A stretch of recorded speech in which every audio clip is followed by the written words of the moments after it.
YouTube channel देखने वाले सभी मेरे दर्शकों को मेरा प्यार भरा नमस्कार। आज मैं आपके पास एक ऐसी पत्री लेकर आई हूँ कि वो दर्शक भी पत्री देख रहे होंगे और उससे आपको काल पुरुष और जो जन्म पत्री होती है उससे आपको पूरा ज्ञान हो जाएगा। ये देखिए, ये है एक पत्री तुला लगन की। ये तुला लगन की पत्री है और ये काल पुरुष की पत्री है। और काल पुरुष में जब हम जो ग्रह जहां होता है गोचर से हम उसको वहां पे रख देते हैं। और यह एक व्यक्ति की जिसकी पत्री है, अभी 5 दिन पहले उसके फादर का इंतकाल हुआ है कोरोना के करके। अब आप इस पत्री में देखिए, ये पत्री 100% बता रही है कि उसके फादर का इंतकाल हुआ है। अब कैसे हुआ और क्या कारण थे, अब देखिए, सबसे पहले राहु चौथे स्थान में इनका जन्म का है। जन्म का राहु चौथे स्थान में है और चौथे स्थान का स्वामी शनि उच्च का होके इनका लगन में है। और चंद्रमा इनका कर्क राशि में है, अपनी ही राशि में है, और केतु उसके साथ विराजमान है। अब केतु के विराजमान होने से पुत्र और पिता का बड़ा घनिष्ठ संबंध था, बहुत अधिक प्यार था। इनके पिता के 2 पुत्र और भी थे, लेकिन पिता को इसी पुत्र से अधिक प्यार था। अब इनके फादर की एज होगी 96। अब कैसे इनकी मृत्यु हुई कोरोना से, अब आप ये देखिए। जब अभी गोचर में शनि जो है हमारा काल पुरुष में 10 नंबर में है, 10 नंबर में मतलब इनके सुख स्थान में है। और आपको ये सबको मालूम है कि जब ग्रह जहां बैठता है वहां का नुकसान नहीं करता, लेकिन जहां दृष्टि मारता है उस स्थान का नुकसान करता है। तो सबसे पहले तो यहाँ पिता के स्थान पे उसने दृष्टि मारी, पिता के सुख को लिया। फिर दूसरी बात, इस व्यक्ति को मैंने आपको हर कुंडली में बताया है, हर कुंडली के अंदर, कि जब कोई भी घटना घटती है, ग्रह का नक्षत्र का होना जिस नक्षत्र में है, दूसरा दशा का होना, तीसरा गोचर का होना, चौथा दशा के अंदर अंतर प्रत्यंतर या सूक्ष्म का होना। जब तक यह घटनाएं साथ में मिक्स नहीं होंगी तब तक वह घटना फलित नहीं करेंगी। बेशक यहाँ पे शनि 10 बारी आ जाए, अगर इस व्यक्ति को शनि से रिलेटेड या शुक्र से रिलेटेड जो इसका लग्नेश है, या राहु से रिलेटेड या बृहस्पति से रिलेटेड, जब तक इसके गोचर में वो ग्रह, वो दशा, वो अंतर, वो प्रत्यंतर नहीं आएगा, तब तक उनके साथ कोई भी ऐसी घटना नहीं घटेगी। अब इस वक्त में अगर हम काल पुरुष की पत्री देखते हैं तो इनको शुक्र की दशा चल रही थी। शुक्र भी मार्केश है, शुक्र भी मार्केश है। अब आप ये देखिए, शुक्र का मार्केश होना, तो शुक्र आपको पता है लंग्स की प्रॉब्लम देता है, कफ की प्रॉब्लम देता है, सर्दी जुकाम की प्रॉब्लम देता है। तो ऐसी कई प्रॉब्लम शुक्र देता है। और यह 10वें से 10वें स्थान में था, 10वें से 10वें स्थान में था। दूसरा आप यहां देखिए, गोचर में इनका राहु यहां पे है, आजकल चल रहा है गोचर में राहु यहां चल रहा है। अब गोचर में राहु का यहाँ चलना, केतु का यहाँ पे होना और शनि का यहाँ पे होना, बृहस्पति का यहाँ पे होना, 7, 8, 9, बृहस्पति की भी नवम दृष्टि पड़ रही है और मंगल के नक्षत्र में है और मंगल नवम भाव में है। तो जब यह सारी स्थितियां बनी और इस वक्त इनको शुक्र में राहु का अंतर, शुक्र का प्रत्यंतर, राहु में जो सूक्ष्म शुक्र होता है उसका प्रत्यंतर और मंगल का सूक्ष्म अति सूक्ष्म प्रत्यंतर जो मैंने पत्री में गोचर में देखा और जो मैंने पत्री से नोट किया, तो मैंने बड़े दुख के साथ मुझे इन्हें कहना पड़ा कि आपके पिता का अब आपसे सुख खत्म है। वैसे तो देखा जाए 96 ईयर की एज थी, तो उन्होंने तो सब कुछ भोग लिया था और काफी समय से बीमार भी थे, लेकिन लास्ट में 2 दिन पहले उनको कोरोना डिक्लेयर हो गया और उनकी मृत्यु हो गई। तो जब हम इन घटनाओं को देखते हैं गोचर से, दशा से, अंतर से, प्रत्यंतर से, सूक्ष्म से, और सबसे बड़ी बात, जिस वक्त मेरे पास फोन आया कि ऐसे तबीयत बहुत खराब है और 2 दिन से उन्होंने जल भी ग्रहण नहीं किया, तो उनकी जन्म की राशि करक जल तत्वीय राशि थी, तो और उनकी हालत बहुत खराब है और हम चाहते हैं प्रभु से कि भाई उनको मुक्ति मिल जाए। तो मैंने उन्हें बोला कि आप महामृत्युंजय का पाठ 108 बारी घर में करना शुरू करो। देखिए कई लोग ना महामृत्युंजय मंत्र को ना बहुत ही अटपटे ढंग से करते हैं। महामृत्युंजय मंत्र का मतलब होता है कि हमें मृत्यु से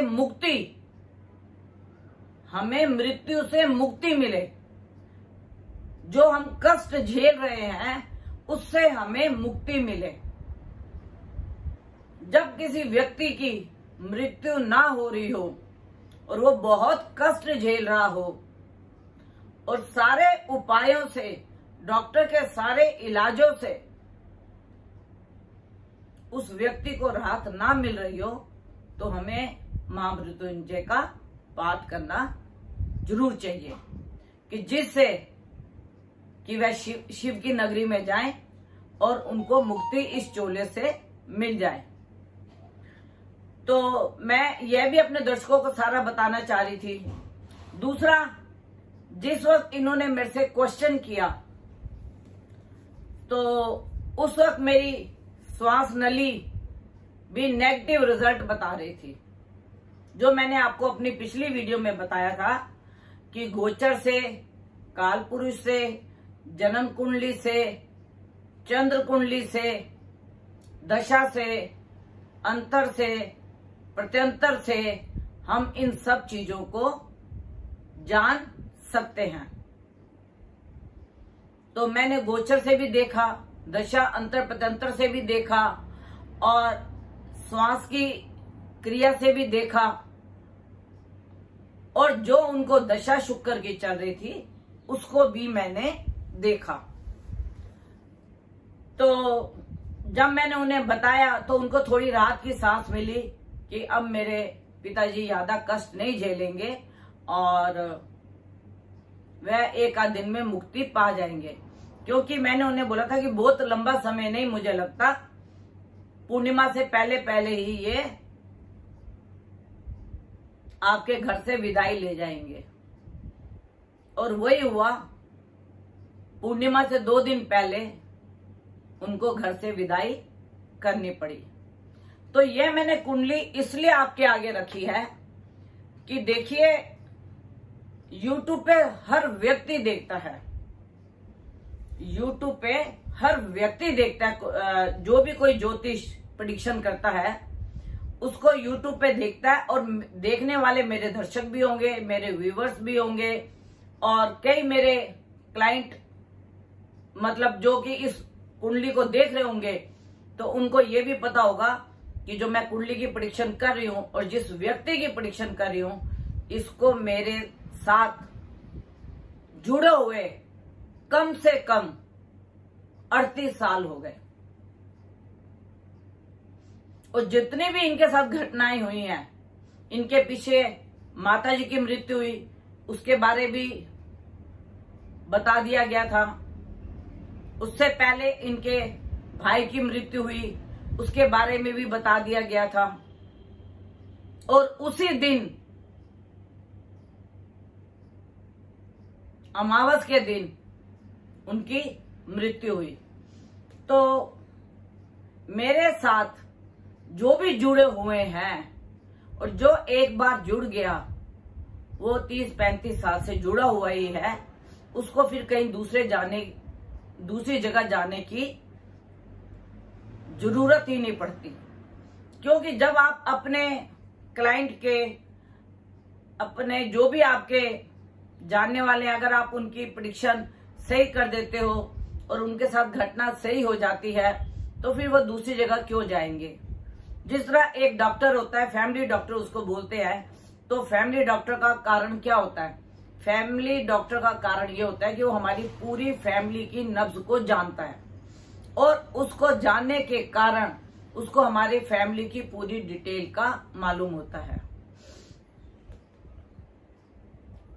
यह तो मैंने आपको कुंडली बताई है, और यह कुंडली YouTube पे पूरे पे चलेगी, और कोई भी व्यक्ति यह नहीं कह सकता कि जिसकी मैंने ये कुंडली बताई है, वो व्यक्ति भी नहीं मुझे बोल सकता कि आपने कुंडली झूठ बताई है। क्योंकि मैं नाम तो किसी का ले नहीं रही, लेकिन अंदर से सबको मालूम होता है यह कुंडली किसकी है और हमने गुरु माँ से क्या पूछा था। अब मैं आपको बता रही हूं कि जैसे लोग कोरोना के बारे में त्राई माह कर रहे हैं, यह बात आप लोगों को पहले ही बता दी गई थी कि कोरोना इस तरीके से आएगा, लोगों की सड़कों पे मौत होगी, जानवर पक्षी भी मरेंगे, और एक घर में अगर कोरोना आया तो पूरे घर को तबाह करेगा।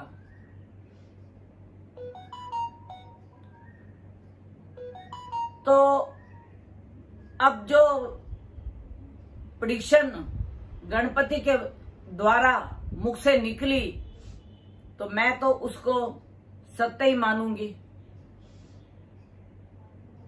बीच में तो लोग, जब कोरोना ठीक हो रहा था और सब लोग अपने अपने कामों पे चल पड़े थे, तो एक दो लोगों का फोन भी आया था कि आप तो ऐसे कहते ऐसे करते। चलो, मैंने कहा प्रभु से करो कि ऐसी कामना करो कि ऐसा काम ना हो। तो अब जब ये दृश्य आने लगा, तो अब लोग कहते हैं कि आपने गुरु माँ बोला था लोग सड़कों पे मरेंगे। अब सड़कों पे तो मरने का मैं नहीं कहूंगी। अब देखो, सड़कों पे मरने का तो ये हो कि आप गाड़ी में लेके जा रहे हो, रास्ते में ही दम तोड़ दिया, हॉस्पिटल की सीढ़ियों तक पहुंचे, वहां पे ही दम तोड़ दिया, हॉस्पिटल में बेड नहीं मिला, घूमते घूमते ही दम तोड़ दिया, ऑक्सीजन नहीं मिली, दम तोड़ दिया। एक तो हम यह कह रहे हैं कि हमारे को हमारे कर्मों का सबको फल मिल रहा है, प्रकृति हमारे से रुष्ट है। दूसरी तरफ आप अपने दिल से, अपने परमात्मा से, अपने मंदिर में बैठ के ये पूछो, जो आज हॉस्पिटलों की कंडीशन है, दवाई जो ब्लैक हो रही है, ऑक्सीजन के जो ट्रक गायब हो रहे हैं, हॉस्पिटल में बेड नहीं मिल रहे, ये क्या कारण है? इसका क्या कारण है? कि हॉस्पिटल में बेड नहीं मिल रहे। मेरे पास कल एक यूट्यूब आई थी जिसमें मुझे बताया गया था कि उन्होंने हॉस्पिटल का नाम नहीं लिया था, लेकिन उन्होंने उसमें बिल्कुल क्लियर बताया था कि एक हॉस्पिटल है नोएडा में जिसमें हॉस्पिटल वाले अपने वार्ड बॉय को बेड के ऊपर लिटा के आधार कार्ड दिखा के कि हमारे बेड पूरे हैं, और बाहर बोर्ड लगा देते हैं कि मरीजों के लिए बेड खाली नहीं है। और जब कोई अच्छा पैसे वाला व्यक्ति जाता है जो 2, 4, 5, 10 लाख रुपए खर्च कर सकता है, तो वार्ड बॉय को उठा के और उनको बेड दे दिया जाता है। तो अब हम कहते हैं कि यह इतना अनर्थ क्यों हो रहा है। तो अब आप सोचिए कि अभी भी लोग कर्म करने से बाज नहीं आ रहे। जहां पे कोरोना के टेस्ट हो रहे हैं, लोग गलत रिपोर्ट दे रहे हैं पॉजिटिव की, और जब पॉजिटिव होता है तो लोगों में पैनिक फैल जाता है, पूरे घर वाले कांपने और डरने लग जाते हैं। मैं अपने दर्शकों को यूट्यूब के माध्यम से सभी को ये बताना चाहती हूँ, कोई भी व्यक्ति इस बात का ना पैनिक फैलाए और ना ही कोई व्यक्ति इस बात के लिए यह सोचे कि मैं पॉजिटिव हो गया। देखिए, अगर तो उनको पहले से कोई लंग्स की या चेस्ट की या कोई ऐसी प्रॉब्लम नहीं है, तो फिर आपको कोरोना से डरने की जरूरत नहीं है। और अगर आप पहले से ही आपके लंग्स वीक हैं, कोरोना से पहले आपको निमोनिया यादा अटैक होता हो, अस्थमा के आप मरीज हो, लंग्स आपका वीक हो, उसके लिए तो मैं नहीं बोल सकती कि भाई हाँ उनको कोरोना नहीं हो सकता या उनको कोरोना की रिपोर्ट गलत है। लेकिन मैं आपसे एक ही बात बोलूंगी, जो भी ये देख रहा है पहले अपनी रिपोर्ट को अच्छे से चेक करें। चेक करने के बाद जो ये हॉस्पिटलों में तांडव हो रहा है, मैं सबसे हाथ जोड़ के ये विनती करूंगी, यह तांडव करना बंद कर दो। लोगों की जिंदगी से खिलवाड़ मत करो, दवाइयों की ब्लैकमेली ना करो, ऑक्सीजन के सिलेंडर गायब मत करो। अगर तुम किसी को जीवन दे नहीं सकते तो आपका हक जीवन लेने का भी नहीं है।